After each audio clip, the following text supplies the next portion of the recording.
Welcome in Wednesday edition Oxford Exxon Podcast. Chase Parham, Neal, McCready, Clark Ford Studio here with you today. Neal hopped up on steroids and caffeine and God knows what else. So who knows what the show will bring for us here. I might climb across the table and hit you today. I know, Everybody's like, are y'all pissed off at each other? I'm like, I don't even. Not that I'm aware of. Sometimes I don't even know what we talk about. But, you know, if you make me mad today, who knows what might happen. Still a chair in the corner here in the Clark Ford Studio. Ole Miss knocks off Mount St. Mary's last night, 77-68 at the Pavilion. Their final home tune-up prior to a trip to UCF on Sunday. UCF, a top 80 team in the Ken Palm. So good game, good road game. The Big 12, really good at basketball. So UCF will get some schedule help throughout the year now inside that conference. We had a little basketball today. After that, Chris Beard with some critical words for his team after a pretty listless win over the Mountaineers last night. And that one we will attempt to break down. Charlie Baker's brainchild for the NCAA splitting off into multiple Division I sections, if you will, the Super Division I and the Division I. Got a lot of thoughts on that coming up. I'm looking forward to that because you've done a deep dive. I meant to do a deep dive yesterday and didn't. I had a different day yesterday. I was doing some recruiting stuff, and then I went to Carson's game at DeSoto, got back late because the girls played overtime, damn it. But it happens. That's part of it. It's part of it. They won. Congratulations to the Lady Chargers. I wish they would have won in regulation. It would be a more hearty congratulations, but congratulations nonetheless. They persevered and won the game. But it stopped me from really doing the deep dive into that. So I'm interested to hear what you say and responding to it. Yeah, we'll do that much more. All MPW Digital Podcast presented by Twisted Tea. More on them a little bit. The Oxford Exxon, Beer Cave. They got stuff going on this weekend. It's not just with college football's regular season over. Army Navy playing. Everybody likes watching that game. Again, it's in Foxborough for the first time in 124 years for that matchup between the two service academies. You got the finals of the NBA in-season tournament on Saturday as well. So good weekend sports. Who's in the finals? Well, we're only at the semis now. It's Celtics, Lakers, Bucks, Lakers, and I don't remember the other two. They played Thursday nights the semis, Saturdays the finals. Because the Celtics got beat. The Celtics got beat, and then the Suns got knocked out last night. Maybe the Pelicans are left? I think the Pels are left. Pels are good. Yeah. I know the Lakers won last night. Was it the Bucks that knocked out the Celtics and celebrated like they'd won the title? Oh, did they really? Yeah. I didn't see this. It was kind of interesting because, all the cynics have been like, and I get the cynicism. I do. In-season tournament. I get it. Like, the play. In American sports, we don't do this. They go, players won't care. Yeah. Yeah, they care. Brackets. We love some brackets. We love brackets. Americans love brackets. We love brackets. I mean, we do. We like semifinals. We love brackets. Call something a quarterfinal, and everybody goes, I'm in. Yeah. It's the way it works. So even if it's like, hey, it's just December and you're still going to play another 60 games, you're at the 1 quarter poll. Lakers, Pels, Bucks, Pacers. Oh. Or who's left? Oh, give me a Pels Bucks game with something on the line. Mm-hmm. I'd like to watch that. Okay, so that's who's left. So nonetheless, Beer Cave, Oxford Exxon, lunch specials, $5.69, couple sides of bread, any size fountain drink you would like. So head in there, clean, convenient store, great products, and more. And again, competing from the Clark Ford Studio. We are Clark Ford's in Amory, Mississippi, 662-257-1900. Call that number. Ask for our friend Corey Clark. Tell Corey what Ford product you're looking for. He'll send you a quote within 15 minutes in business hours. It's right to the bottom line. There's no hassle, no haggle. You get your quote. The rest is up to you. You can shop that quote around, or you can do what I've done, what I recommend that you do, and that's hop into a Clark Ford today. 662-257-1900. Guests join on the Campbell Clinic hotline. The Campbell Clinic's in Oxford now, 2608 South Lamar Boulevard, Suite 102, just across the street from the cottages at Hooper Hollow. The Campbell Clinic provides full-service orthopedic care, everything from sports medicine to foot and ankle surgery to spine and total joint care to pediatric orthopedics, physical therapy, and more. To book an appointment, go to campbellclinicoxford.com or call 901-759-3111. Walk-ins always welcome at the Campbell Clinic, Monday through Friday, 7:30 a.m. to 4 p.m. Norman Lear passed away this morning at the age of 101, television creator that really kind of ushered a new brand of television in the early 1970s, kind of after the rural purge from CBS when they canceled Beverly Hillbillies and Mayberry and Petticoat Junction and Green Acres and all that stuff. Lear came in, and his credits involve All in the Family, The Jeffersons, Sanford and Son, Good Times, Maud, Hartman, One Day at a Time. Wow. A lot of stuff there going on for Mr. Lear. I can get nostalgic pretty quick there. Yeah, he passed away at 101 years old, was still working as of last year. He helped with the Netflix reboot of Good Times in 2022. So still was in the office every day at least 99 or 100. And Good Times and All in the Family sort of are they connected? They were kind of connected, right? Some of the characters knew each other. Okay. Is that right? Wasn't Sanford and Son and the Jeffersons connected too? Is that wrong? The Jeffersons was connected to something, wasn't it? Yeah, but I don't think it was Sanford and Son. Okay. All right. Sanford and Son was brilliant television. Really? Yeah. It was great. Fred and Lamont and Grady. I mean, if I can remember the characters 40 years later, it was brilliant television. Yeah. So that's his All in the Family was way ahead of its time. And so was Good Times. No, not Good Times. The Jeffersons. Okay. The Jeffersons and All in the Family, I think, were sort of interconnected somehow. Oh, really? It's been a long time. Okay. But like Archie Bunker was a very complicated television character. So was George Jefferson. And you had Wheezy and it's frankly the first vestiges of kind of prestige TV where everything's more complicated than it appears. Yeah. Yeah. Those were I mean, that's really the very first generation of the brainchild of what we ended up with The Wire and Sopranos and Breaking Bad and all that stuff that, hey, the protagonist is not necessarily all good or funny or whatever, and there's some complications and some B storylines and this stuff. That didn't really happen until that. Stacy is confirming my distant memories. Okay. Which is, I think this is where we're headed with age. Where if you ask me what I did yesterday, I'm not really sure. But hey, tell me what TV shows were connected back when you were 14. I can do it. Okay. That's kind of bizarre. Yeah. Hey, Neal, can you tell me the name of your next door neighbor? No, but I can tell you who was the Cubs shortstop in '82. It's bizarre. Yeah, I'm trying to. I don't know in even more in 10, 15 years what I'll think. Hey, those were the shows as a kid, because the problem is we watched a lot of stuff that was kind of syndication to us. Yeah. That's the biggest difference. I mean, like I can go through Wonder Years, but that wasn't really on when I was the age to watch Wonder Years. Yeah, I was the age to watch it was it Wednesday night?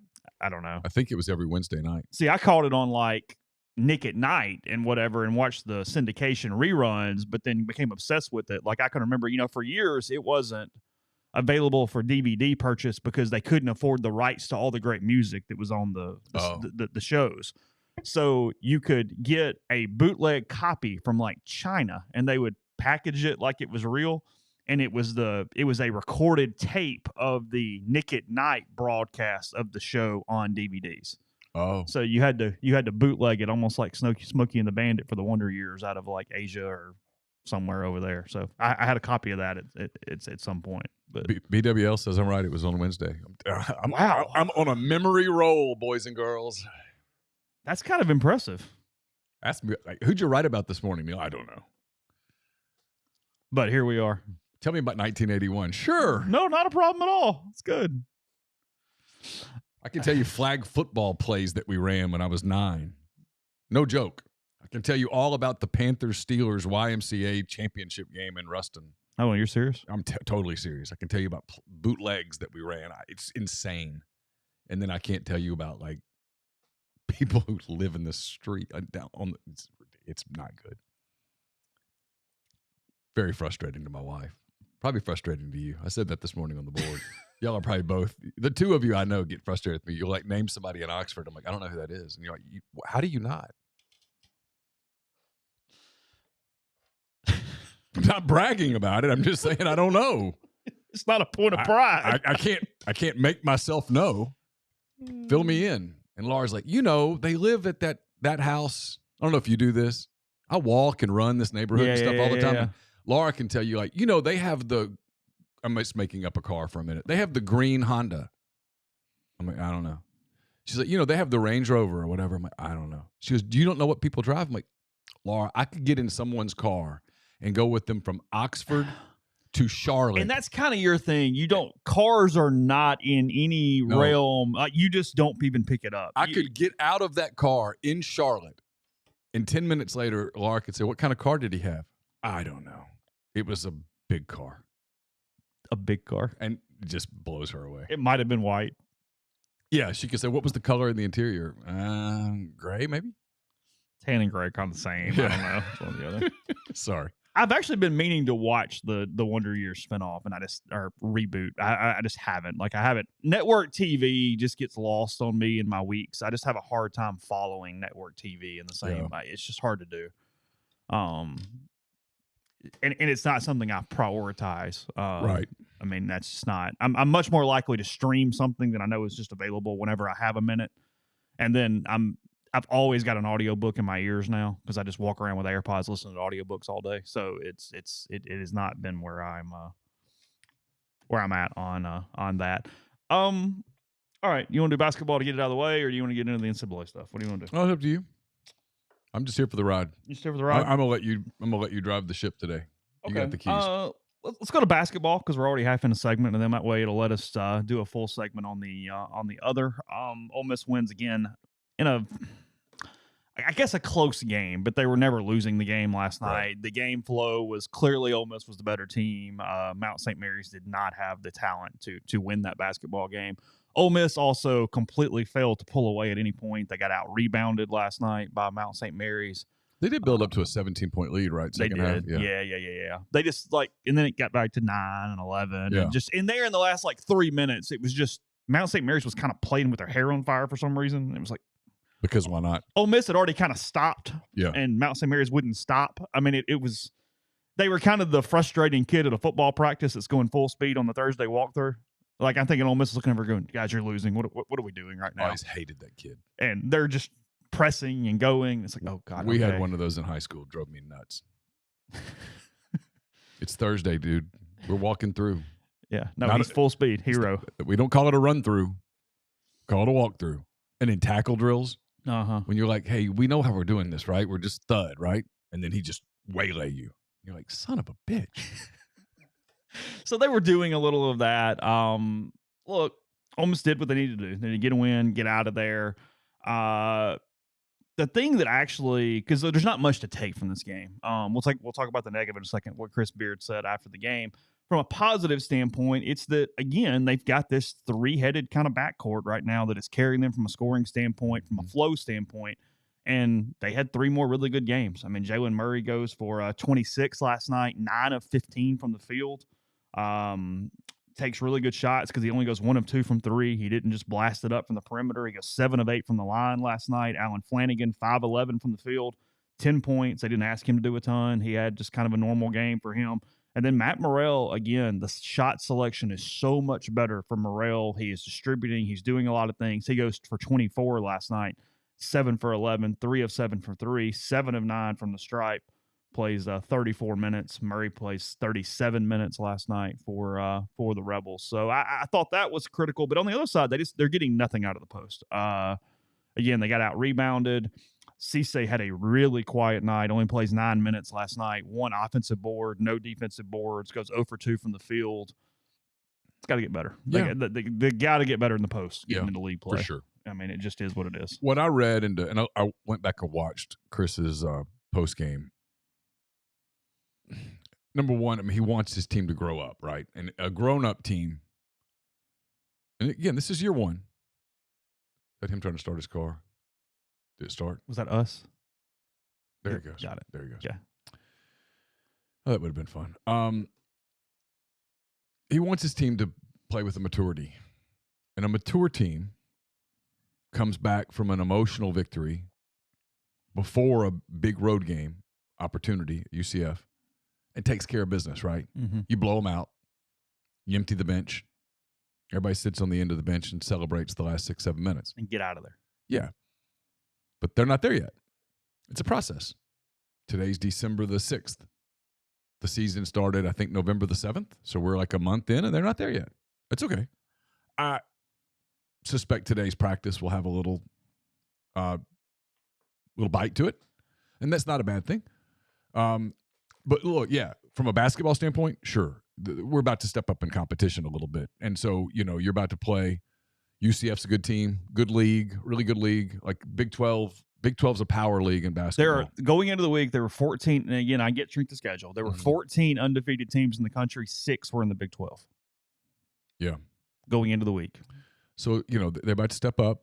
You got California coming up next after a week. They The neutral site game. And then, you got 3 games, and then, boom. Knoxville. They're the Vols right there, at Thompson Bowling. And they're real. And it's going to get real. So you got to grow up. And I think that's what he was kind of saying. I thought his analogy was, at first it was funny, and then I thought that's right, because we're robbing banks right now. We're getting away with it. And we're getting away with it, but in the back of your mind, if we keep robbing these banks, eventually we're going to get caught.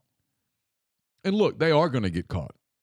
I mean, they're not going undefeated. I mean, if they do, awesome. God, our ratings will be off the chain. We'll have a great story, but I feel pretty confident that's not going to happen. And so they are going to have to respond to adversity at some point. And right now, they're kind of getting away with, for lack of a better term, a couple of losing efforts.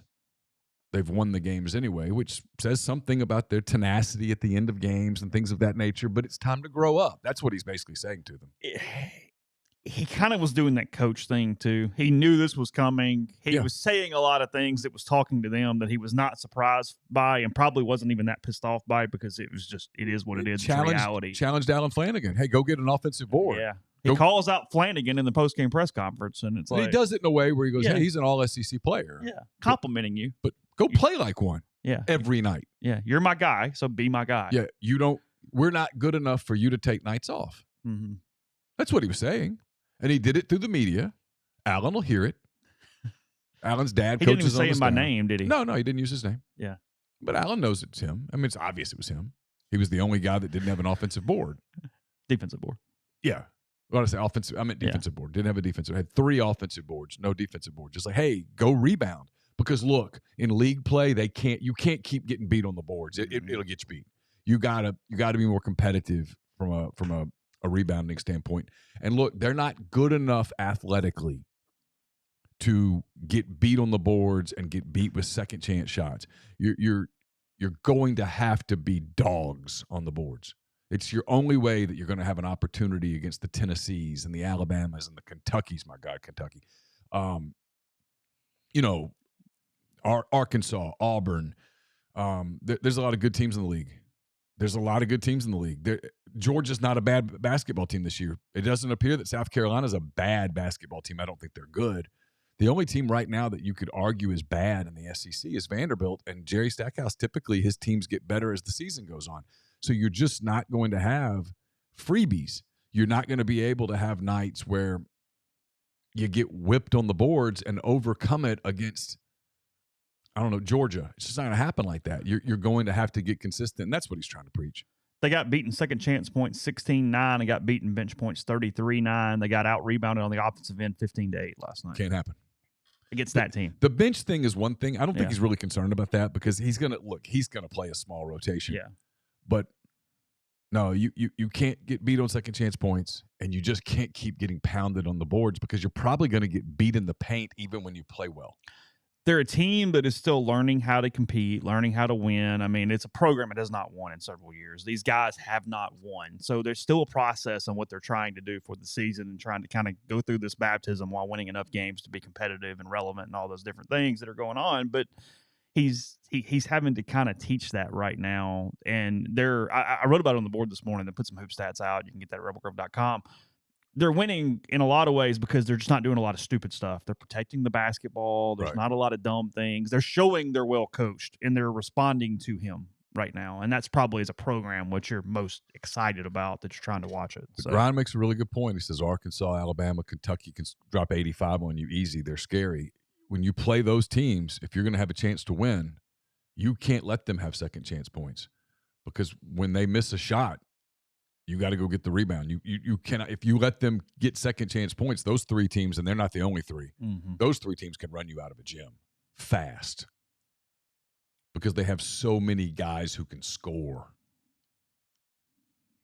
And Ole Miss needs, basically, it's 3 yards to score a lot every night because they're not getting points in the post. Outside of that one game against NC State, Breakfield's not giving them points consistently. Now let's keep this real for a minute. Yeah. Okay. If this team's going to make the NCAA tournament, they probably have to get Brandon Murray cleared. Yeah. Now, Beard's so good that if he did it, I'd be like, wow. But it wouldn't be like, holy wow. It would just be like, this dude, he's something else. I mean, I think he's legitimately I mean, what a hire by Keith Carter. You watch his post game. It's elite the way that he speaks to his players through the media, the way that he speaks to fans through the media, the way that he challenges through the media. Not everybody knows how to do that in a way that doesn't come across as condescending or whining. A lot of coaches do it, and it comes across like you're whining about it. And people are like, man, you make blank $1 million. Yeah. Shut up. Don't tell me how to spend my money. You don't understand my life. He doesn't do it that way. It's elite. I mean, I'm telling you, if the basketball thing didn't work out, marketing would. But they've got it. But for them to get where I still think they're a scorer away, because it's not right. It's not right. But you can't ask, hey, Jalen, Matt, Allen, I need your A game every single night. Yeah, I need 15 a night from all of you. I mean, and one of you needs to go for 25. Yeah. I need that every single time. Well, that's not realistic, especially now what's going to happen, because you're going to start playing against teams that have scouted you for a while. I mean, Rick Barnes is going to have them scouted, and they're going to say, hey, we're going to put a couple of guys on some of those guys, and we're going to take them away. We're going to make somebody else beat us. You're going to make Brakefield go for 14. Yeah. Like it's like Eric Musselman's going to scout them and go, all right, well, I'll tell you who's not beating us tonight is Alan Flanagan. And then he won't. And so somebody else has to. And you can win those games. Like, I think Ole Miss could beat Arkansas. I think Ole Miss could beat Alabama. But to do it, someone else has to step up. And at some point, Sharp and Cisse are going to have to do something. I mean, you're going to have to. You can't just be totally perimeter oriented and expect to really make noise in the league. Yeah. So UCF Sunday in Orlando for that one. Again, they're at home for 2 more weeks. Got a couple games away from Oxford in the meantime for that. We'll look at UCF more tomorrow. We'll dive into the NCAA stuff right after the break. First, are you ready to elevate your college football game day experience? Twisted Tea, your go-to game day beverage for college football fans, is unlike any hard beverage you've had before. Real brewed tea, flavorful punch, 5% alcohol, no carbonation. Perfect balance. A taste and refreshment that goes down smooth for every game day occasion. Don't settle for the usual. Twisted Tea turns up any occasion, especially when you're cheering for your favorite team, you're tailgating in the stadium, parking lot, watching at a bar, hosting friends at home. It's there to elevate your experiences. It complements your love for college football and your passion for creating unforgettable moments. So let's toast to unforgettable game day experiences. Twisted Tea, the drink that fuels fun and celebrates your love for college football. Keep it twisted. Our next partner is Athletic Greens. I drink AG1 by Athletic Greens literally every day. I gave AG1 a try because I wanted better gut health, sustained energy, immune system support, and I hate taking pills. I drink AG1 every morning. I love knowing I'm doing something good for my body, giving my body the nutrition it craves, covering my nutritional bases. Covering my nutritional basis for the day literally couldn't be easier, which is why I trust Athletic Greens. I just mix 1 small scoop of AG1 with water. I do it at night before, let it get cold in the refrigerator, shake it up in the morning, drink it first thing, done. I also like that it costs less than $3 a day. It's pretty good if you ask me. It's a really effective daily habit with the highest quality sourced ingredients. It's a win-win. If a comprehensive solution is what you need for your supplement routine, then Athletic Greens is giving you a free 1-year supply of vitamin D and 5 free travel packs with your first purchase. Go to athleticgreens.com/MPW. That's athleticgreens.com/MPW. Check it out. Do you need a stocking stuffer idea, something for the boss or a secret Santa? Maybe you want to just treat your own feet. Take advantage of incredible savings with Dead Soxy's Holiday 2023 sale. Head over to deadsoxy.com. Use the promo code RebelGrove. Score 33% off. Happy holidays. And as always, stay Soxy. We're also brought to you by Whitney McNutt, Tommy Morgan Incorporated Realtors. If you're searching for residential or commercial properties in Oxford or Tupelo, contact Whitney McNutt for amazing professional service and support. Contact Whitney at TM Homes or 662-567-2573. Are you retiring soon? How long should you wait to take Social Security? What accounts should you pull from first? These are just some of the questions that can only be answered with a personalized retirement income plan. Andrew Seago with Seago Wealth Management specializes in helping folks just like you come up with their retirement game plan. Whether you meet at his office in Collierville or prefer Zoom from anywhere, schedule a free discovery meeting and see what they can do for you. It's rebelsretire.com. We'll have a hand raise, guys, tomorrow afternoon. That's brought to you by Comer Heating and Air, Southern Air Conditioning and Heating. Different names, same great people, products, and services. If you live in Oxford, Tupelo, or the surrounding area, call Comer, 662-801-1777. If you live in Hernando, Memphis, or the surrounding area, call Southern 662-429-4429. And we're brought to you by A-Stock. It's a Nashville-based online retail company with the mission to provide customers the power to name their price. All items start at just $1. That's right. Every item starts at just $1, no matter what the retail value may be. So shop now at astock.bid. That's ASTOCK.BID, or download their app. Name your price on thousands of items from big-name retailers. A-Stock has multiple locations around Nashville, Memphis, some in Indiana, and more coming soon that offer local pickups, so don't miss out. Podcast also brought to you by the Ole Miss Athletics Foundation. It's getting close to the end of 2023, so if you need to make year-end donations for tax purposes, call the foundation. They'll walk you through their philanthropic giving initiatives, whether it's the Vault Society or Empower. Both initiatives give a tax-deductible way to support the Champions Now campaign. If you're working on estate planning, call the foundation for that. Discuss Forever Ole Miss. For further information, 662-915-7159 or give to athletics.com. All right, so it came out yesterday while we were on the podcast, Ross Dellenger with the story that NCAA President Charlie Baker, he has not been on the job that long. He replaced Mark Emmert, who was a disaster for a really long time there in that position. And I've just kind of made a bunch of notes. I read through multiple things. I have kind of read everything that Dellenger has said on it, read everything that Wetzel has said on it, because he typically is really good at this kind of thing.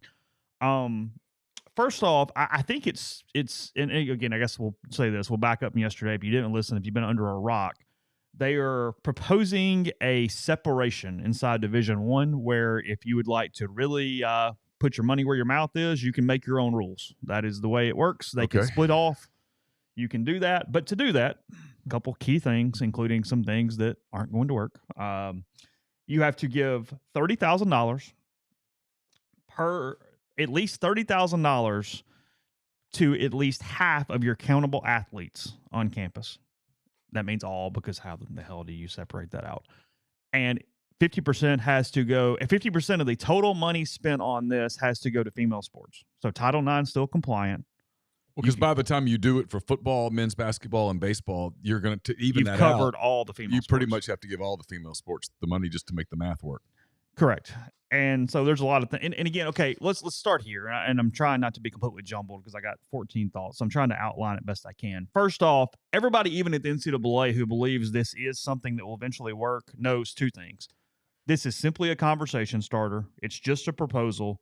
And while most media and people who are pretty locked in believe a version of this will pass, it is probably not this version. So remember, this is simply, we're going to trial, and this is the plaintiff's statement, and we'll see where we get through the suit as it gets to the end. But this is going to the arbitration table with one segment of things to get the conversation going. So if you're freaking out, if you're wondering about things, the minutia is not overly important right now. The point is, what they are saying is, hey, look, all those Power 4 schools that want to do your own thing, and that means number of coaches, countable scholarships, and all your sports. You can go run wild, have at it, make your own rules under the NCAA umbrella. But to do that, you got to pay for entry, because that's really what this is. This is a tax, in my opinion. To, you see what I mean? Hey, sure, go do what you want to, but you're gonna have to follow our rules to do it. And you're going to have to kind of pay a tax to do it. And here's the rule on the tax. So this is the Major League Baseball thing about, okay, yeah, you want to have a $400 million payroll? Sure. Luxury Go tax. for it, but you're going to pay this luxury tax. And if you go over this number, you're going to pay on a different apron or whatever. And if there's a repeater tax. And if you do this several years in a row, you pay even more taxes. All right. Okay. So a bunch of different stuff here. You can stop me and get through all of it, just however you want to do it. Because they're the NCAA. I'll try not to interrupt. Go ahead. No, you're fine. We can do it however we want to do it. Because they're the NCAA, two things they always do. They always worry about Title IX, so you got that. I'll get to why that matters in a minute. And then two, they keep going, oh, no, but it's you can pay up to $30,000. And now, look, the main programs, even including Ole Miss, they're going to pay way more than $30,000. That is simply a barrier of entry because it's going to become a competition inside itself. Okay, but here's my question, though, and maybe you're going to get there. Yeah. So if I pay Johnny 5-star $500,000. I'm just throwing a number out. Do I have to even that out across the board with? Yeah, you won't do that. What you'll do is set a number you're paying everyone, and then you can do NIL on top of that. This is a base number that you're paying under this way because the money's not going straight to the player. That's where this is dumb. That's what I'm getting at, is that they're calling it this basically up to or a minimum of $30,000, but no cap for educational purposes to go into a trust, and then the trust pays the player. So it's not even the school directly paying the player for this portion of it. The money goes into what they're calling an educational trust, which Dan Wetzel goes, it's just a damn trust. Shut up.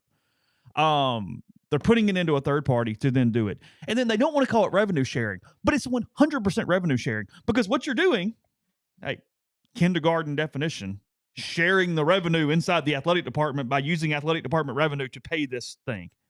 It is so stupid. But they're trying to avoid 1099s, employee. They're trying to go, no, we're just putting money in a trust to then let y'all do this and separate it out. And now here's the catch to this. I know. You got 1,000. I know. So much. All right. The catch to this is that even a lot of Power 5 schools or Power 4 schools, whatever the hell we're calling it now, we'll go Power 4. Power 4 schools, really Power 2, are not going to be able to afford this. The NCAA is not thinking, or maybe they don't give a shit. Maybe that's the whole point, is that there are a lot of schools in the Big 12, the ACC, probably even the SEC and the Big 10 that are operating on deficits without even collective money to build through or anything else. So a couple things this does. Like Ole Miss was actually an example that Wetzel used. He went through, found the number of athletes that would be necessary at a bunch of different schools and what this meant, even at a minimum cap, okay? Well, here's a couple on the big end. UCLA has 900 athletes. That means if they were doing what we believe these major schools would do, UCLA would be paying 2.5 times what Ole Miss is paying on this cap thing. Because Ole Miss, at minimum, if they're going to give it to their countable athletes, and again, it's a weird number, it's hard to know exactly, but under the guys that Wetzel and Dellenger were talking about, which is, we'll take that because they are ahead of this.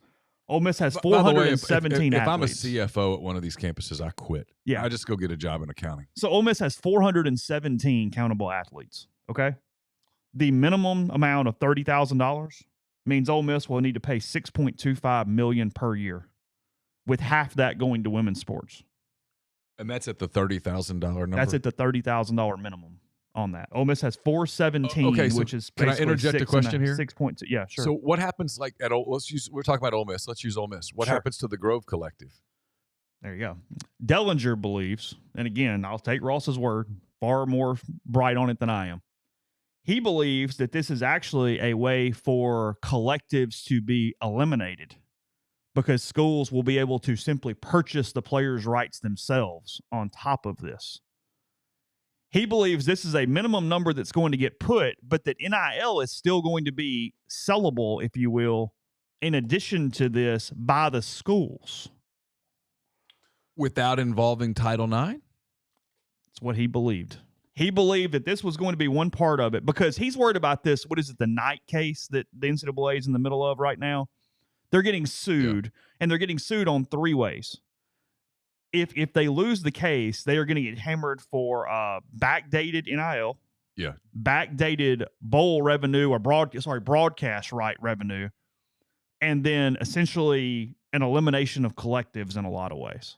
I mean, I've heard people say if they lose this case, it's absolutely devastating. It's like a bomb going off. So he said on his podcast with 40 and Wetzel this morning that he believes that this is a way to eliminate. I mean, he literally used the word eliminate collectives, because it would allow schools to buy NIL rights from players directly. That's what he believed.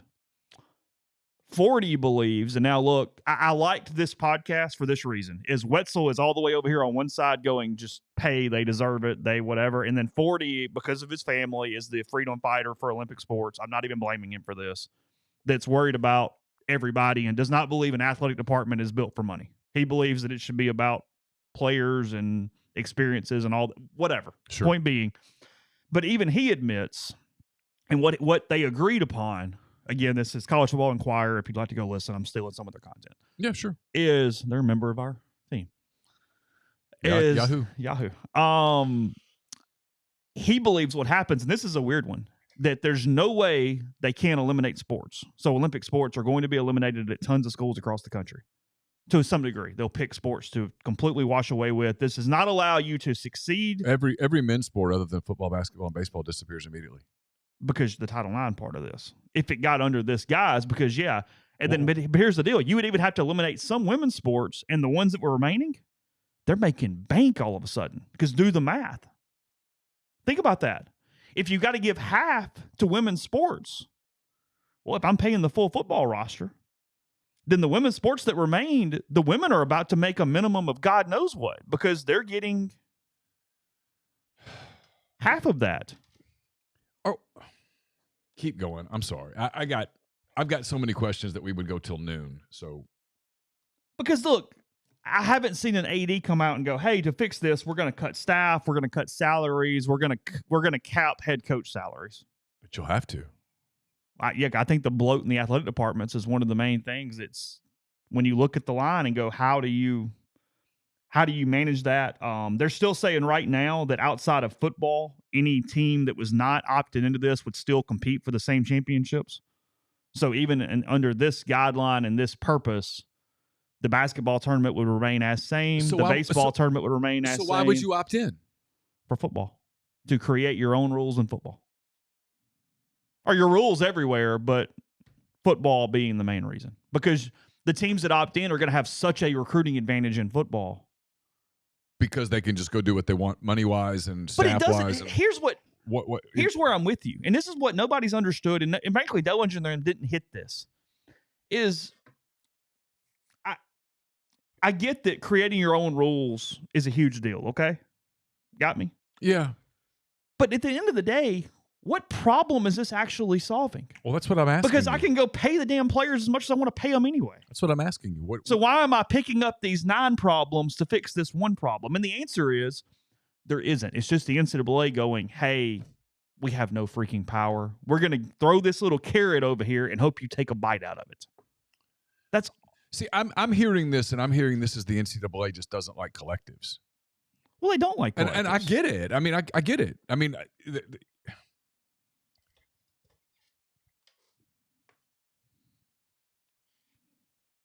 I don't even know where to start. Go ahead. Are you trying to fix a problem that's not yet a problem? Is it really a problem? The current landscape, it's nuts. I'll give you that. It's total insanity. It's going to run a lot of coaches out of the game. But this, what you're talking about, doesn't change that at all. This doesn't change the transfer portal. This doesn't change the black market payments that get kids to campus. This doesn't change the bidding wars for kids in the portal. Because right now they have 3 leverage points a player does. Out of high school, his one-time transfer, and his grad transfer. You have 3 points of leverage to get paid if you're good enough. Mm-hmm.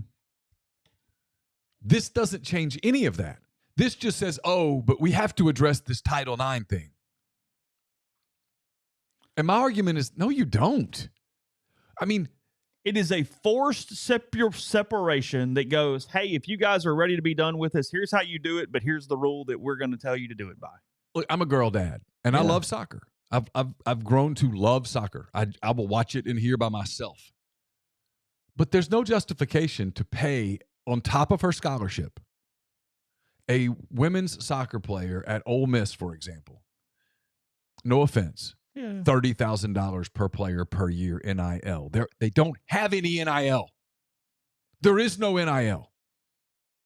Where's the return on that investment? That's my point. It's not even NIL. It's revenue sharing. But it's having to share the revenue everywhere. Okay, but no, I get it. But this isn't even counting NIL. NIL's on top of all this. I'm not arguing with you here. Because that's where this is dumb. It's $6 million for Ole Miss, and that doesn't even count the NIL because, of course, the damn quarterback's going to get more than $30,000. You and I have revenue sharing, right? So if we make revenue, we share it. Yes. But, Chase, if we don't have any effing revenue, there's nothing to share. You don't come to me and go, hey, I want my percent of 0. I'll go, well, sure, take it. Have at it, champ. In fact, Chase, I'll give you 100% of 0. Yeah. So if you don't make any money, and they don't, there's nothing to share. There's nothing to share. They don't make money. It is. Why is this so hard? Why is this so hard for people to understand? That it is Baker's thing to try to salvage something and make it look like he's being so proactive, and frankly, he's fooling people. Because I have a question, and I like him. We both really like him and admire him. Why is Andy shilling for the NCAA all of a sudden? I don't know. Why is he acting like how brilliant they are all of a sudden? What are we doing? It's a really good shrimp cocktail. Yeah, like Caitlin Clark is doing fine. But Caitlin Clark's special.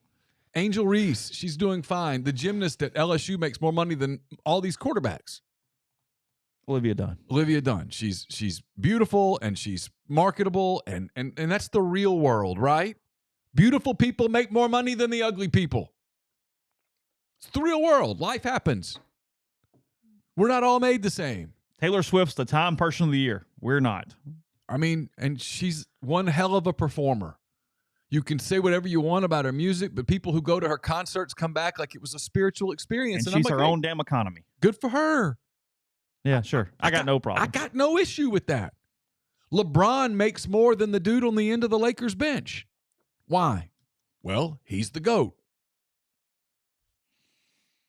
The guy on the end of the bench, he's a really good player. I mean, they don't give you one of the little uniform things in the warm-ups and let you run around and dribble the ball in the warm-ups with the Los Angeles Lakers or the San Antonio Spurs or whoever. The possible exceptions, the Detroit Pistons. But everybody else, you have to kind of earn it. But not all of those guys are the same. Everybody on the Nuggets doesn't make what Nikola Jokic makes. Why? He's more marketable. He's more successful. This is just life. I don't know why this is hard. And 85,000 people go to football games. They don't go to soccer. Look, I love soccer.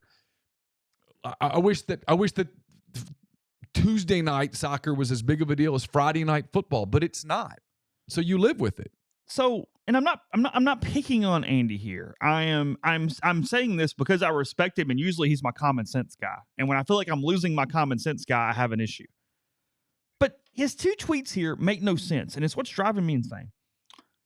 He says, in all seriousness, this is a stunning amount of common sense from the NCAA on a big picture issue. Not really sure how to handle it. In no way do I see it that way. This is me talking again.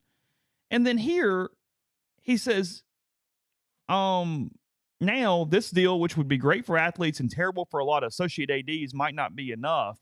And then Don Dennis, some dude on Twitter, goes, the Title IX implications are the killer because you have to double what you think your football budget will be to comply with Title IX. Why would a school sign up for that? They can't stop private NIL deals. What problem does this actually solve? Thank you. And his only answer is... Who's this guy? Because that's my guy. D Dennis 73 on Twitter. Hey, D Dennis, you and me, baby. I'm with you. Hey, let's have a beer. And Andy's only response is the one where you have to beg donors for coach buyout money and beg them separately to pay players. No, you're still begging them to pay players because now you're just moving the money from the Grove Collective back into Denson and the foundation, using it locally, right? You still got to have cash. That's the way I read it. It's not monopoly money through the university. So now it's just, hey, instead of the Grove Collective and Walker getting the $8 million, hey, I need that to go back into the university fund because now we're going to use this to pay the players. Except instead of having $10 million for recruiting, I've only got $4 million because I had to pay $6 million for this.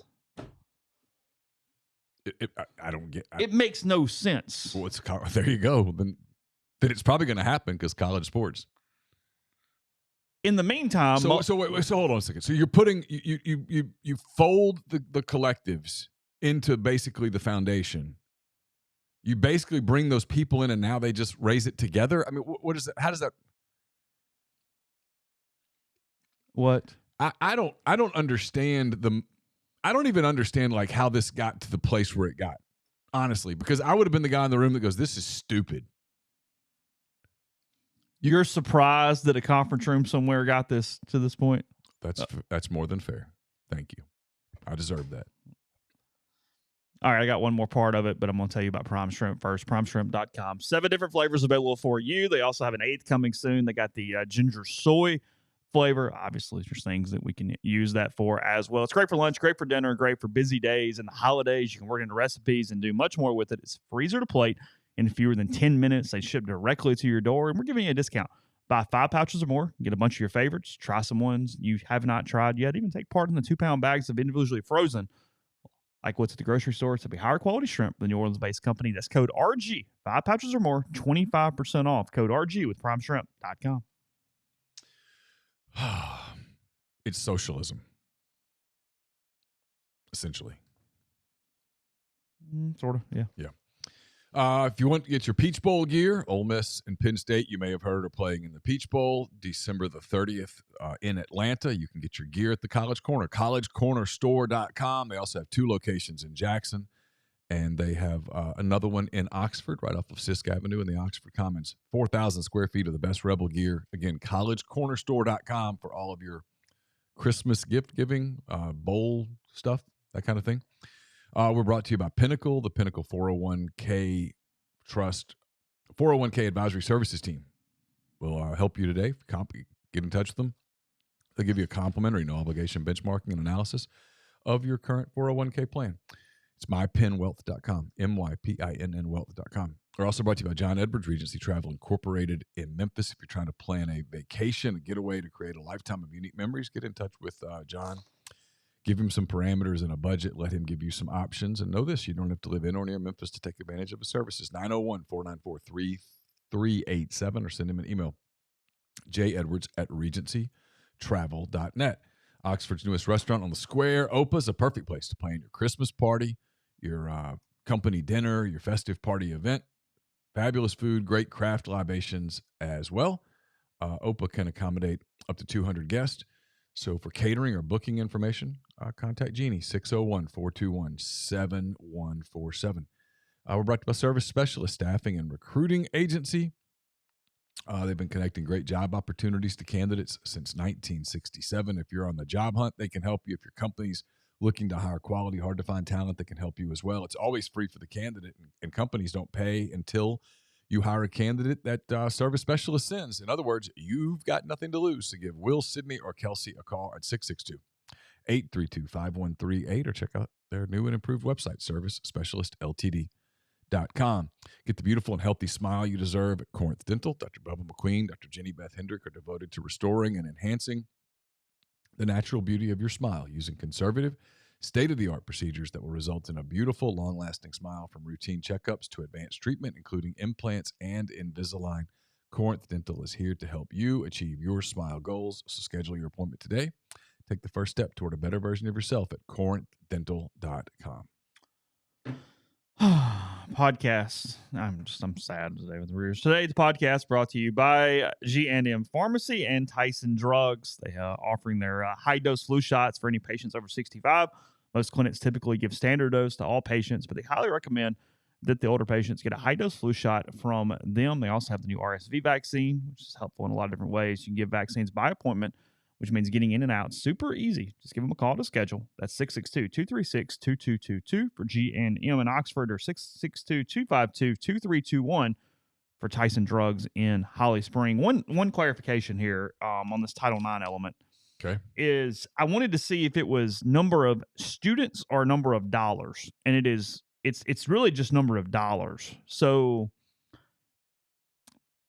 the way it's written, schools must continue to abide by the framework of Title IX, assuring that 50% of the investment directed toward women athletes. See, that's what I was getting at, right? That doesn't mean you have to have equal number of women's athletes. No. It means that the number of dollars has to be equal. So technically... So if you have to pay $2 million for your quarterback, well, now that's $2 million that you got to somehow disperse among all the female athletes. Is that what you're saying? No, because they can say this is the cap for all the players, then we're going to do NIL on top of this. But my point is... I'm so lost on that part. But go ahead. I'm just not smart enough to figure it out today. Well, because this is education-related funds. Oh, for the love of God.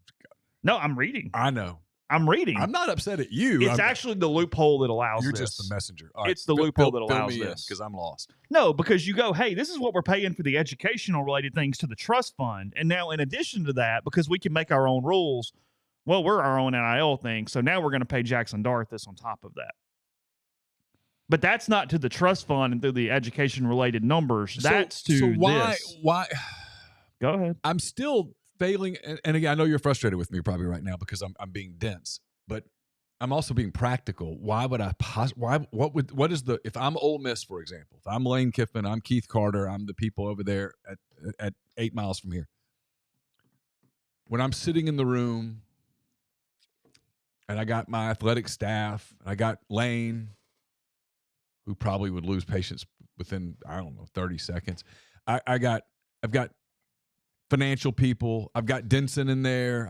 I'm bringing Walker in.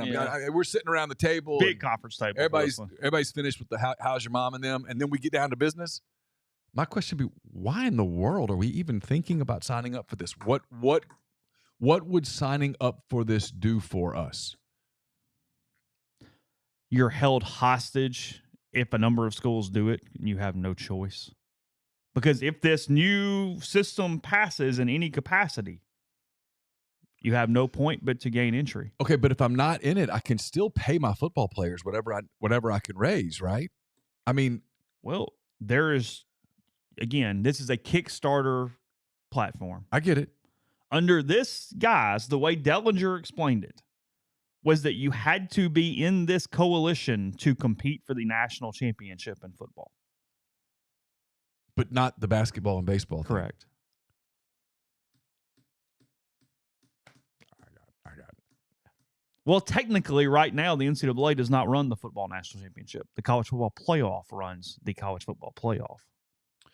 The college football playoff is not an NCAA-run institution. I realize this isn't a fair question for me to throw at you, and so I'm really my point. But real quick, my point to the women's thing was I was thinking $30,000 for all women student athletes to match that number, but technically, it's the minimum number that the men get. Yeah, just in total. So it's a little bit of minutia there. My point is there could be some women that get a lot of money in this. Well, and I'm cool with women that get a lot of money. Yeah, sure, whatever. I'm just pointing out. Like their scenario they painted was Texas A&M softball. A player there would make 3 times what they would make playing professionally in professional women's softball, simply to meet the parameters of this legislation. I don't even remember my question anymore. I've got so many that are kind of racing through my head. And again, schools are going to go over $30,000 if they did this. Well, of course, because it's going to become a pissing match. But it doesn't have to, because you can still do NIL on top of it. Again, $6 million just per year. But where is it coming from? How many schools have $6 million per year? Very few. I mean, what are we talking about? Like in the SEC alone. And that, I mean, who in the SEC could do this without blinking an eye? Texas A&M. But okay, I mean, after that, you're but here's the thing: it's not even 6. Ole Miss is one of the smallest athletic departments in the country, from a player standpoint, because they don't play a ton of sports. Okay. That's actually the really low end. It's one of the secrets to why SEC is so well maintained financially, because they don't do all that stuff. They're not doing all the Pac-12 crap with Right. the extra sports. Right. It's one of the things nobody really talks about is they don't play a ton of sports. They don't do wrestling and all the other, the rowing, water polo and stuff. Yeah. Lacrosse. I mean, Yeah. even though it's probably going at some point. It's that. So UCLA again 900, Michigan 877. Stanford, go ahead and shut the whole damn thing down. Basically 1,000 student athletes. Well, they would have to shut a lot of it down, wouldn't they? The whole damn athletic program. Because Stanford as a school is never going to pass to cut women's sports. Nope. They'll bankrupt the whole institution first. Well, yeah, but at some point you have to do practical things, right? At some point, a budget's a budget. Unless you're running the country. Which Hardman, they said it's only half. They only are mandated. Yeah, $12 million if it's 417 plus 30, but they're saying that you only have to pay half of. I don't know if it's Yeah. Again, nobody has explained to me why it's the half thing, but I'm just telling you. I it's will half. say that you have earned your shrimp cocktail today. You really have. I'm against the whole damn thing. I'm just trying to explain it. You've done a good job of trying to be fair and objective and not talk about how completely effing stupid this is. See, I'm not going to get a shrimp cocktail. They're going to kick me out. I'm not going to get one. It's asinine. It is completely and utterly asinine. Well, there goes yours, buddy. No, this is idiotic. I don't know how anyone could sit in a room and go, yeah, we got to do this. And again, it sounds like it's more than $6.5 million. It sounds like it's going to be significantly more. That is a minimum, but there is no cap.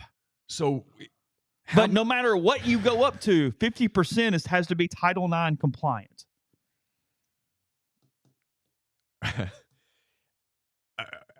Again, I'm all for women's sports. It's a great opportunity. They get scholarships. Somebody who would know said in the SEC, you're probably talking about A&M, Texas, Florida, Georgia. A&M, Texas, Alabama, Georgia, maybe 4. Okay. They could do it without really having to figure it out. Like Florida's got a bunch of sports. Yeah. They'd have an issue. Auburn has a lot of sports. Kentucky has a lot of sports.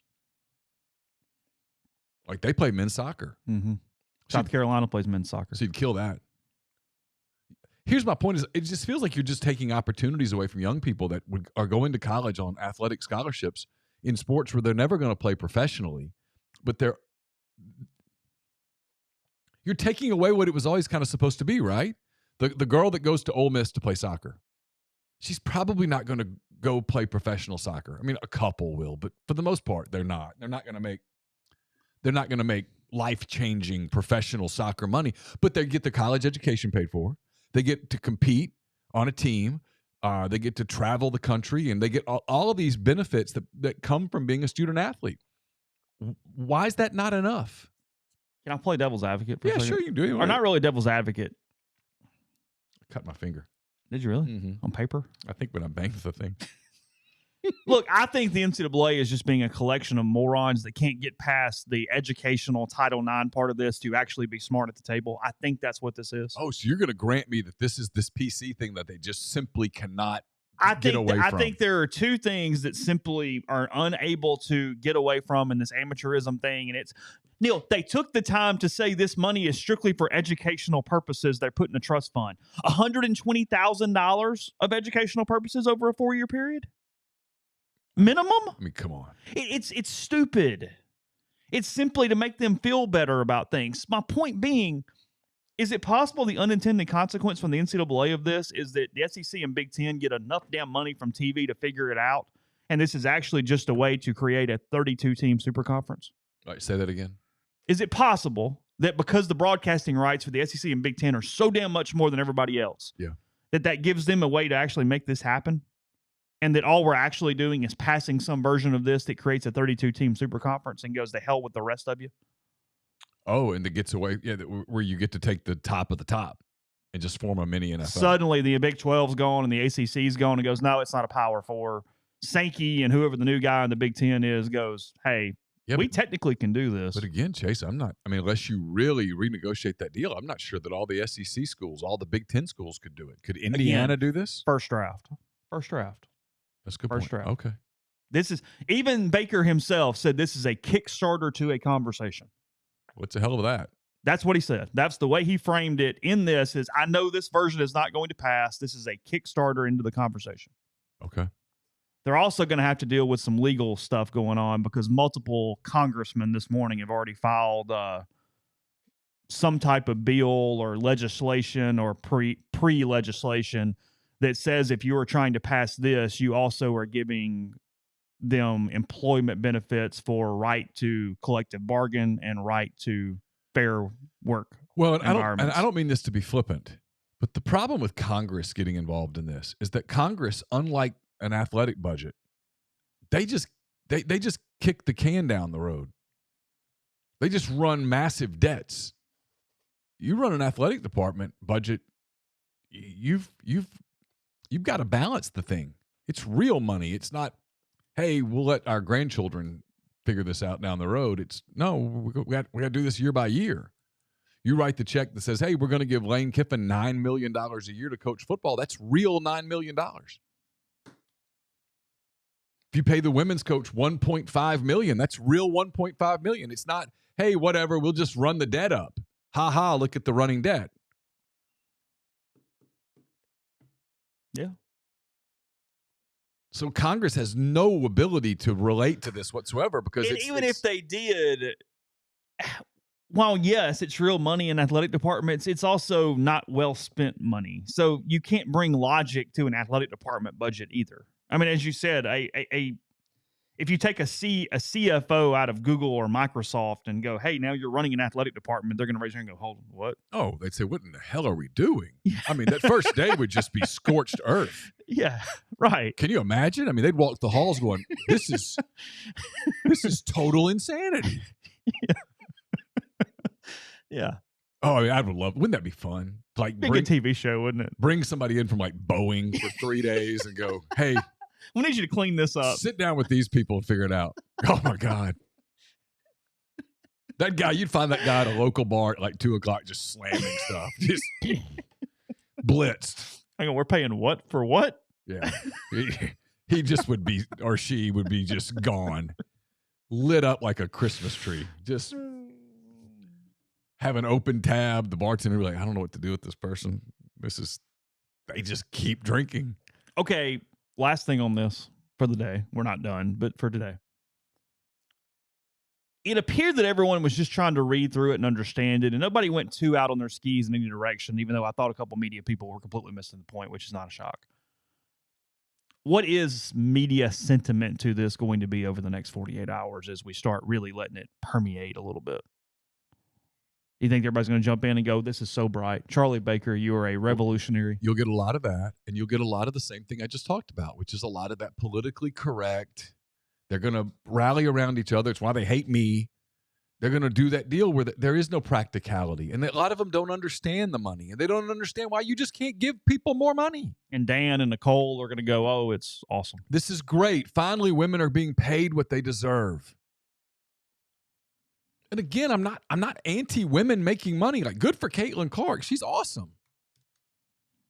There's women that make money. There's lots of women that make money. Women make money in sports and everything else, but you can't manufacture it any more than the backup offensive guard at Ole Miss is going to make what Quinshon Judkins makes.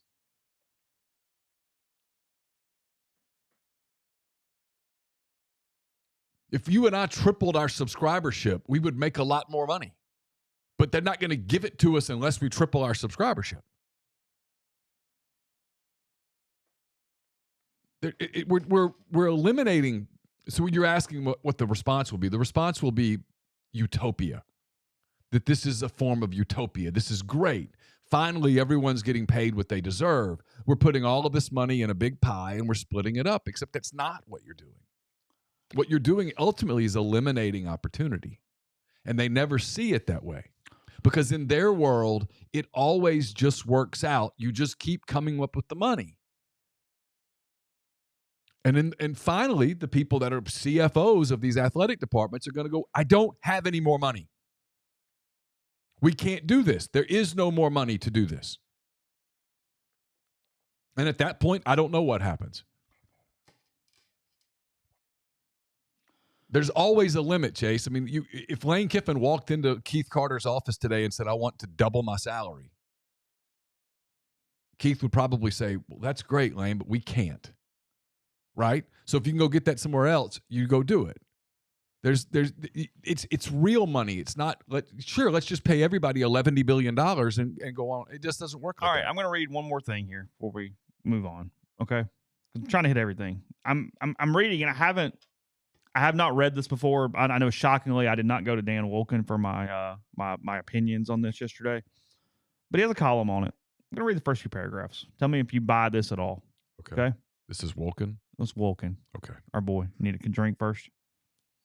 All I have is coffee, but...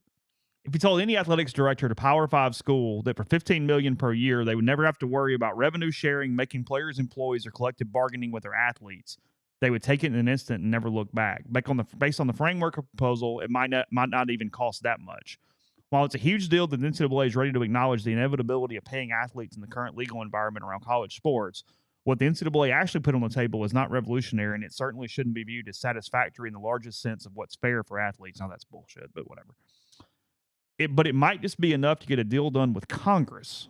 The specifics are not completely filled in, but there are two key basic points. The first would be allowing schools to bring their name, image, and likeness operations in-house and make marketing deals with athletes directly. This would essentially formalize and legalize what is already going on in the shadows with booster collectives and kind of, sort of, but not really supposed to be working as a go-between for schools to make deals with athletes.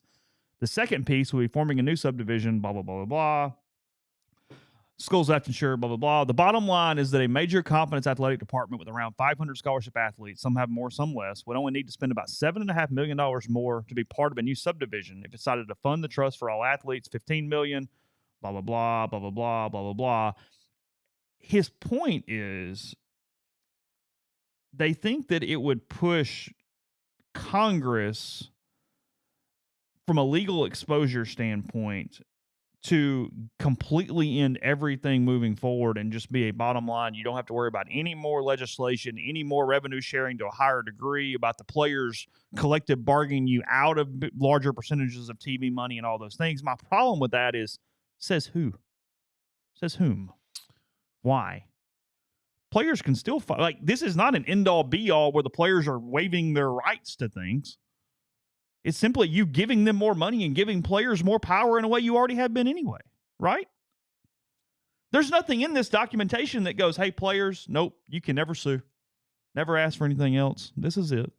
Bottom line. Like, it doesn't make sense. Why would a player sign up for this? Why does he want – why would a player want to give up – maybe they don't. None of this solves any of the basic, quote, problems that we have right now. The reason that college football is chaos is one thing. It's the transfer portal. There's too many media that are simply, they're so consumed by NIL regulation. When, look, I get they love everything being totally regulated. They love government. This is they want things to be governed. Their solution for everything is have the government do it. In reality, Chase, this is where I'm on the other side of this. I think that the market will naturally correct itself because markets naturally correct themselves, or they don't, or they keep going. Perhaps this system works. There's no indication yet that this system doesn't work. Now, is it a pain in the ass? Is it going to run people off? Sure. But there's no indication yet, based on TV ratings, based on attendance, based on interest, there's no indication that this current format doesn't work. It certainly works for the players. You take Carson Beck, for example. He has leverage. He's been at Georgia for 3 years. He could go to the NFL if he'd like. He could get into the transfer portal today and have a multitude of offers. Or he can go to Georgia and go, if you want to keep me, you have to pay me more. I have no issue with that. That's capitalism. There's nothing in the world wrong with that. So if Georgia looks at Carson Beck and says, we don't think you're worth $2 million to play for us next year. Chase, that's their choice. And then Carson Beck can put his name in the portal, and one of two things is going to happen. He's either going to get that money somewhere else, or he will have made a mistake. And that's just natural. That's life. That's the system that we have right now. And to this point, while it's a pain in the ass and people go, this is crazy and this is not sustainable, and I do all those things too, so I'm not making fun of anybody else. To this point, the people like me who say this is unsustainable, we're wrong. Now, we might end up being right because just because you're wrong on Monday doesn't mean it doesn't mean you're wrong on Thursday.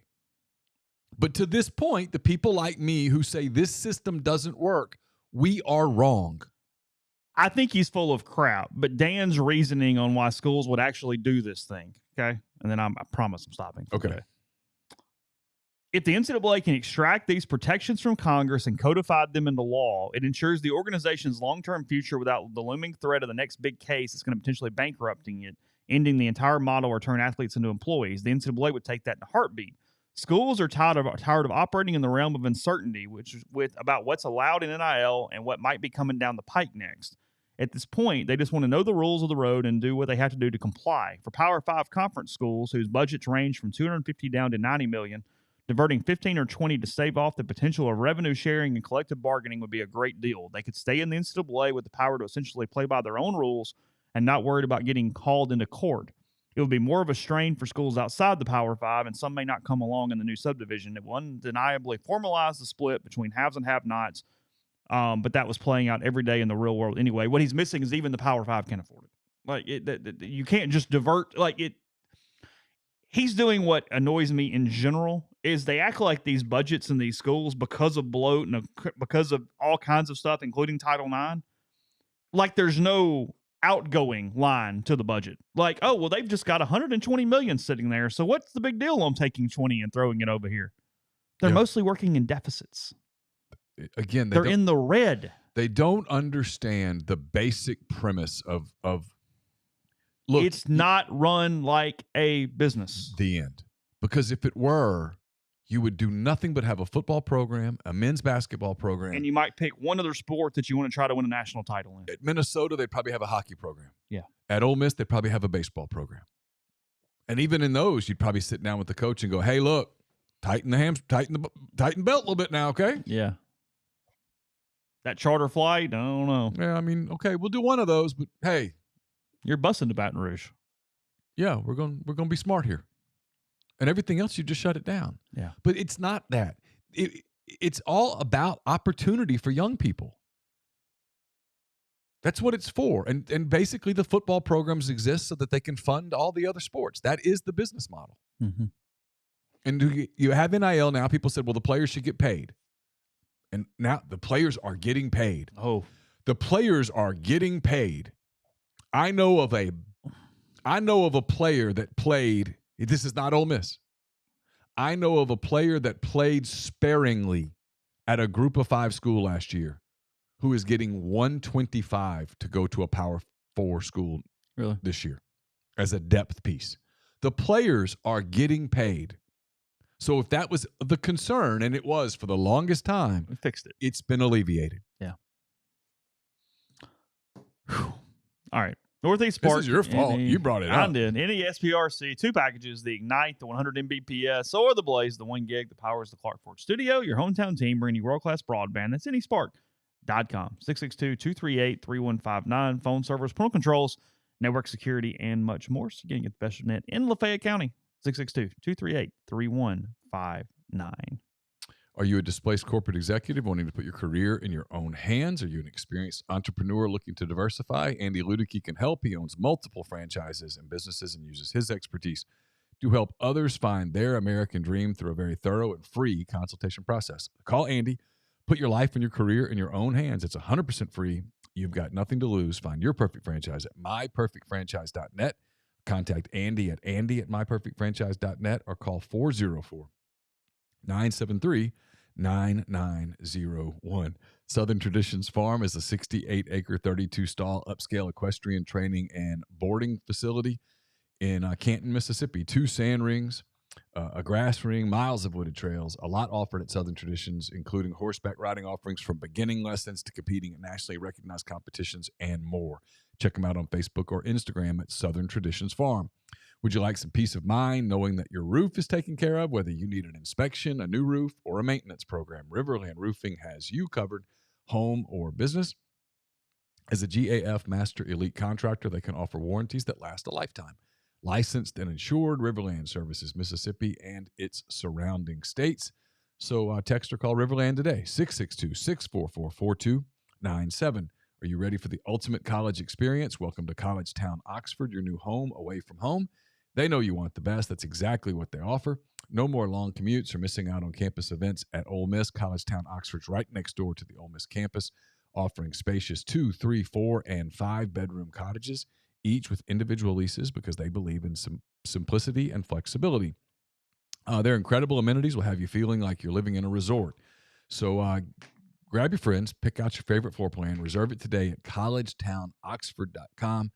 Text their VIP list today to be the first to know when their leasing for fall 2024 is open. That's 662-300-3733. And I'll have a mailbag up later today. It's brought to you by Art Hayes of Sotheby's International Realty. Are you thinking of making a move? Put the power of Sotheby's International Realty to work for you. As a licensed agent with Sotheby's International Realty and a supporter of all things Ole Miss, Art can help you buy or sell in your hometown or anywhere in the world at no charge to you. Call and ask Art how, 612-805-5929, or email Art at arthur.hayes@lakesmn.com. Women's Boutique on the Square, Style Assembly, offering clothes, shoes, purses, jewelry, art, and more. Huge selection of Gooder sunglasses for men and women. They just launched their new online store. That's shopstyleassembly.com. Shipping is free anywhere in the U.S. on orders over $150. And you can use the exclusive discount code RG15 on the website between now and the end of the year.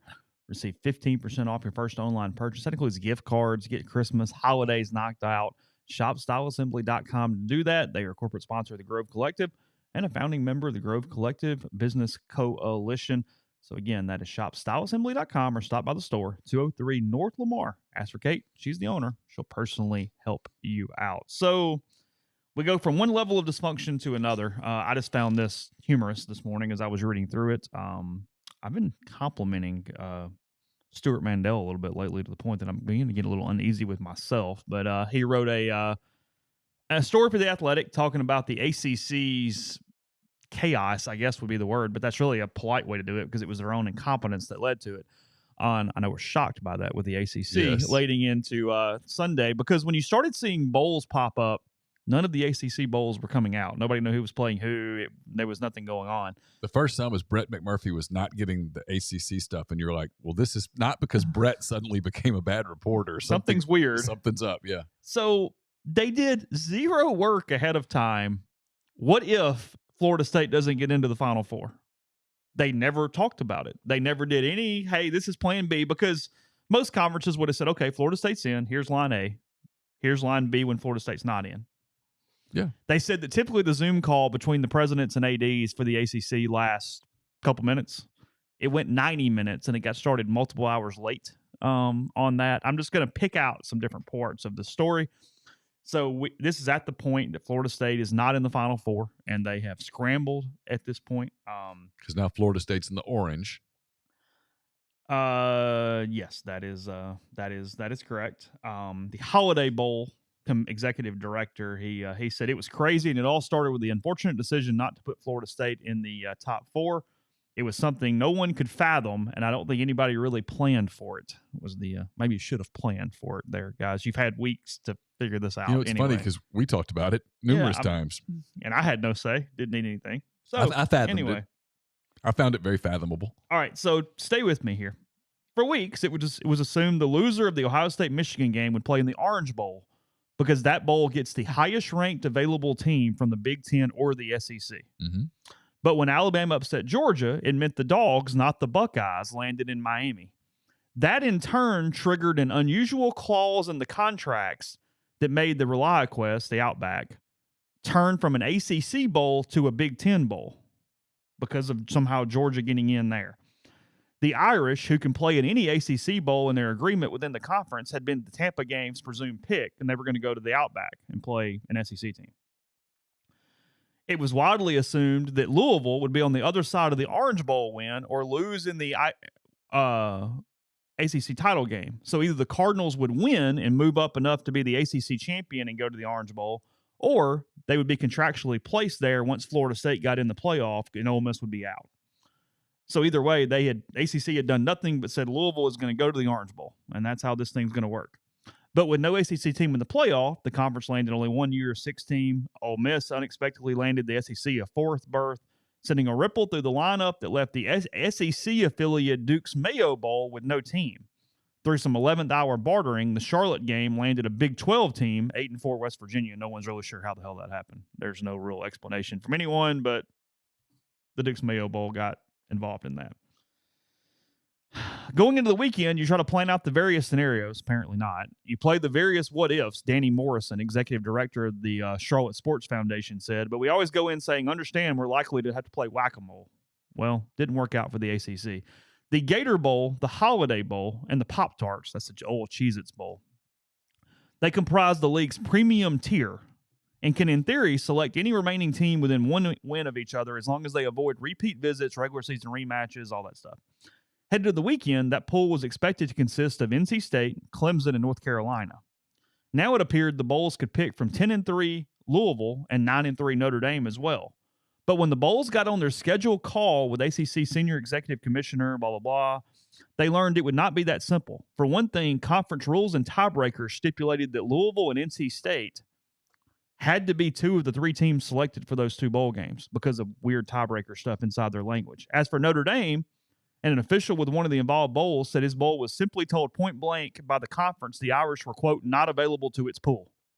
The source was not pleased at being told who the teams were and believed the process ran contrary to the contracts. But the ACC, because Notre Dame's not actually a member, basically told the bowls in that part, nope, I know the contracts say you can take Notre Dame, but you actually can't. Sorry. So the ACC official said Notre Dame was, quote, eligible for selection, but under the guidelines, their selection by one of those bowls was not guaranteed. As things kept trickling down and trickling down and trickling down, NC State had been to San Diego in 2021. That was too recently to return. Same applied with Clemson and Orlando and the SEC, which largely dictates which of its teams go where. They'd already put Kentucky in the Gator Bowl, which meant Louisville couldn't go to the Gator Bowl because they played each other. Then the Pop-Tarts get the Wolfpack, the Gator got Clemson, and the Cardinals landed in San Diego against USC. The prolonged process delayed selections for the conference next tier bowls, the Duke's Mayo, the Pinstripe, and the Sun Bowls. Okay. The director of the El Paso, the Sun Bowl game, shuttled back and forth between the war room and a party where he was hosting 300 people. Finally, he got a text that it was time to log into a Zoom, at which point he was informed of the remaining teams it could choose from: UNC, Miami, and Notre Dame. We were shocked, he says. And all our weekly meetings with our committee and all of our board of directors, their name never came up one time. We had no idea what had happened above us. Unsurprisingly, all three bowls submitted the Irish as their top choice, per the ACC official. The league then went through the process, couldn't figure it out, and the attorney wrote each bowl's name on a piece of paper and on the Zoom drew it out of a hat. He twirled them around, awesome. And then Michael Strickland read the name, Sun Bowl. The director of the Sun Bowl went on to announce it at the party. Only one problem: no one had thought to include Notre Dame, which had last played in the bowl in 2010 among its row of helmets displayed on the table, standing next to Tony the Tiger on one side, Lady in Waiting on the other. He raised his arms like an Olympian, had just won the gold, and the crowd erupted. The game sold out within 24 hours. Pinstripe Bowl landed in Miami. North Carolina ended up in the Mayo Bowl, and then the dominoes fell and fell and fell. And even then, though, they went ahead and told Duke. They told Duke they would play UCF in the Gasparilla Bowl before someone just happened to notice the teams had faced each other in last season's Military Bowl. So then they had to go back to the table again and switch Georgia Tech with Duke. That's awesome. The final bowl of the day, Duke versus Troy, and the Birmingham Bowl came out at 7 p.m. Eastern time. 7 hours after Florida State was out of the college football playoff. And you wonder how some conferences don't work out. This is much like when you look at the baseball or the NFL team and go, no, I see how you suck. Yeah. Not everyone gets to be good. Yeah. Management matters. Oh. I have a hunch this would not happen in the Big Ten and the SEC. Not a chance. Zero chance. Whoever the lawyer is for the SEC would not go, hey, hand me the hat. Well, I keep loving I know we're over time. I keep loving the guy that goes, somehow Ole Miss got in. I'm like, y'all do know Greg Sankey's got really big muscles, right? He flexed them. The SEC's a powerful entity. The SEC wanted another team in the New Year's Six. You think it was that simple? Hell yeah, I think it was that simple. And I think looking back, we're getting in the playoff. And I think looking back, you and I missed on something. Okay. Remember, we got a couple of emails, and we thought, well, everybody gets those emails. Oh, really? I'm not positive everybody got those emails. Oh, because they tried hard. Mm-hmm. Followed up. I just took it for they're really good at their job. I did too, and they are. Yeah. But I think the Peach Bowl was very interested in Ole Miss. Yeah. I do. I think the Peach Bowl looked down the road and said, you know what? They might go 10-2. They've got Lane Kiffin. They're kind of interesting. They're close. They're close. Big alumni base. Big alumni base. They'll pack it. Let's keep an eye on them. Mm-hmm. And then I think when they were available, and they called somebody and said, "Hey." And based on what I've heard the Cotton Bowl was high on both Mizzou and Ole Miss. Mm-hmm. That the Cotton Bowl thinks Missouri will bring a lot of people. Yeah, and they get to do Dallas. the Big 8 Southwest thing. And so that. I'm not the people that are acting surprised that the SEC got this much representation. I'm like, get used to it, champ. In a 12-team playoff, the SEC is going to have at least 4 every year. You just think there was no way in hell they were getting left out of that 14 playoff at the end of the day. That's exactly what I believe. I could be wrong. We're never going to find out. But that's if there was any logistical way and everybody just didn't go in some random year 10-2 and it'd be what it is. Yeah. That's what I think. I don't think there was any way that a one-loss SEC team champion. Got one for you then. If Jordan Travis doesn't get hurt, does Bama get in over Texas? I don't know. Because Texas doesn't have SEC on its jersey yet. I don't know. Probably. Yeah. So, all right. I mean, did you see the financial savings that the bowl, that the CFP and all that got from having Alabama as opposed to Florida State? Oh, yeah. Like $150 million. Also, the best value in sports went out with a bang. The Alabama-Georgia SEC championship game was the most streamed sporting event of all time on Saturday. Whoa. Or maybe college football game. Sorry, maybe not sport, but either way, big number. I was going to say, if it's streamed more than that World Cup final. My bad. Sorry. Yeah, never mind. College football game, but it broke all the records for college football broadcast. They were only paying $55 million a year for that. I know we got to go. That's the one conversation I would love to have with Sankey where hey, I know y'all going to sit around the table and talk about eliminating the championship game, but God, that's one hell of that is one hell of an entree on the menu, man. Yeah, you just have to leave it. You have to make it what it is and figure it out as well. Also, we mentioned the Heisman Trophy thing. I'll talk about this more tomorrow, but barring Marvin Harrison Jr. just pulling some hell of an upset, 5 of the last 7 Heisman Trophy winners transfer quarterbacks. That did not start at their original school. So as the portal continues to draw on, rebelgrove.com in the meantime. Again, we'll talk to Jeffrey tomorrow. We got hand raised guys tomorrow and more coming your way. So take care. Have a good day.